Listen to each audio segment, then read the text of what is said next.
Hello दोस्तों, कैसे हैं आप सब लोग? उम्मीद करता हूँ आप लोग सब ठीक-ठाक होंगे। मैं आज बात करने वाला हूँ उस टॉपिक पे जो यूपी गोंडा इलाके में जो अभी एक असद ने सूर्या को चाकू मारकर हत्या कर दी। इस पे मैं बात करने वाला जो है। ठीक है, उसने बकरीद पे उसने बुलाया सूर्या को और बोला कि आ जाओ मैं तुम्हें बकरा हलाल कैसे होता है मैं तुम्हें दिखाता हूँ। ठीक है, उसने आया और उसका बुलाने के बाद उसे चाकू से वार कर दिया। चाकू से वार करने के बाद उसे असद को पुलिस वालों ने ढूंढ कर उनके इनकाउंटर कर दिया, मार दिया गोली से। ठीक है, वहाँ तक तो सही था, ऐसा होना भी चाहिए, ऐसे लोगों को बिल्कुल ऐसा ही करना चाहिए।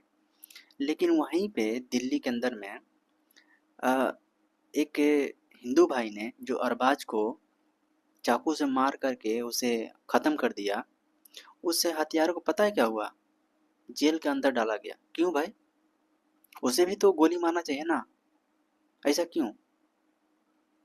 जब वहाँ पे सूर्या को जो हत्यारे को जो गोली मार सकते हैं, आप इनकाउंटर कर सकते हैं असद को, क्योंकि मुस्लिम था, तो वहीं पे जब दिल्ली के अंदर में अ, अरबाज को जब चाकू मार कर उसे खत्म किया जाता है, तो उसे जेल क्यों भेजा जाता है? उसे भी तो गोली मारना चाहिए ना।